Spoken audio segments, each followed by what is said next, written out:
Hi, it's Mike with AskTractorMike.com. Going to talk today about tractors that won't start in the winter. And as I post this video on a Thursday, I would predict on Friday, Saturday morning and next week, there's going to be people calling farm equipment dealerships all across the Midwest saying, my tractor won't start. What do I do? Happened every year I was in the dealership world, and it got really, really cold. And I can tell you today exactly what's happening. Tractor's fuel tank has jelly in it. The diesel fuel is gelled up. Well, you don't have that situation with your truck. Why does it happen with a tractor? It's worse with a tractor, and I'll tell you today why. So first off, let's just talk about what's coming. I'm recording this on a Tuesday. It's going to get up to 41 today, 43 on Wednesday. On Thursday of this week, it's going to get up in the 30s, and then around noon, it's going to drop like a rock.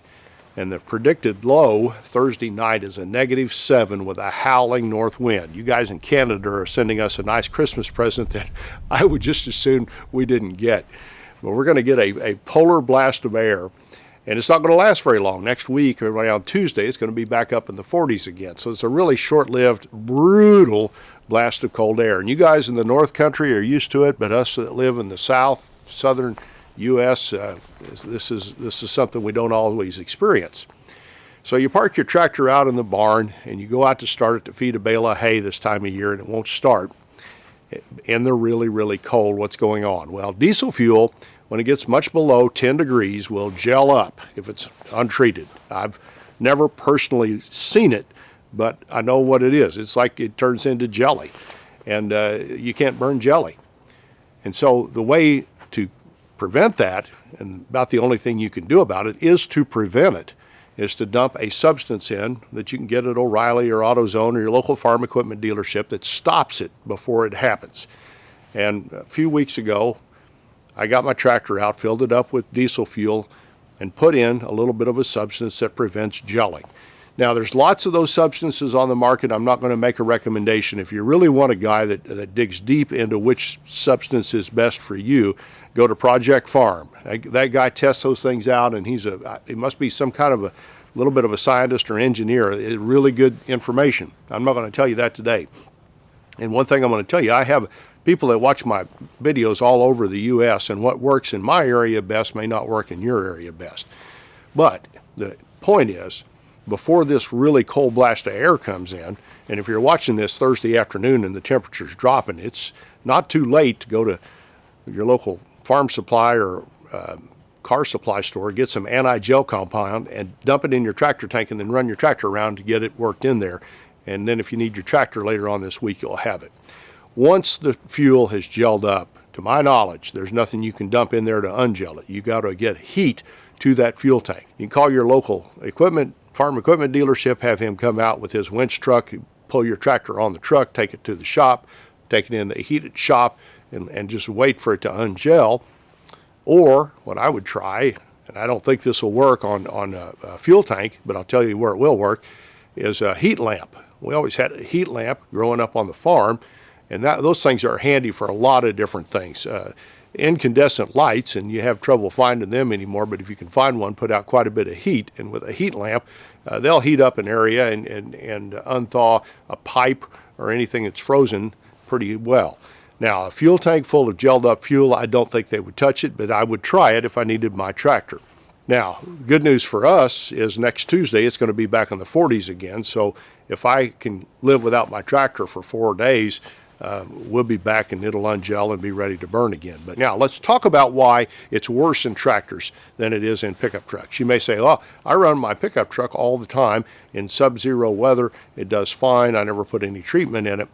Well, a couple things. Number one, you probably keep your pickup truck in a heated garage or a garage that's attached to your house, and it stays, around maybe 40 or 50 degrees in there even when it's really cold outside. And that's something you could do with your tractor if you know this cold is coming and you know you're going to need your tractor. Put the vehicle you don't drive as much in the barn and put your tractor in the garage, fold your roll bar down, and you know it'll start. And if I got snow coming, I always do that. I'll fold the roll bar down, put it in the garage with the blade on the back of it. I'll get the blade on before the snow comes so I'm ready, and so I know the tractor will start. But here's what happens and with fuel, and why it's not as much of a problem with a pickup truck as it is with a tractor. And I learned this from Wes, the guy that's a guru of lube shuttle in North America. And it just makes sense when you think about it. The people that distribute fuel can't have it freeze in their truck or gel up in their truck while they're pumping it at the gas station, the fuel station. So if you buy your fuel for a tractor ahead of time, like most of us do, we'll buy, if we buy it in those big yellow cans, we'll buy 10 gallons and dump it in the tractor. And like I look back at my receipts, and the last time I bought fuel was in early November. Well, there was no chance of fuel gelling in early November. Here, temperatures was 50 degrees every day, and so the people that deliver fuel from the refineries to the gas pump or the diesel pump at your local gas station, there's no reason for them to treat it. It's going to go fine. They're going to get it sold before the cold weather comes. Now, if you go out and buy fuel right now, it's probably got treatment in it, because the folks that deliver the fuel know we've got these trucks running up and down the road in -7-degree temperature. We better treat the fuel so it doesn't gel up. So if you bought fuel back in, let's say in September or October, you bought a bunch of fuel for your tractor, you've not burned it through, it's not treated, and it needs a good treatment to keep it from gelling. If you bought fuel this week, there's a good chance it's already treated. So the amount you put in varies. Now this is a can right here of a substance that will treat 300 gallons. This little amount right here will treat 300 gallons. So it doesn't take much to treat it.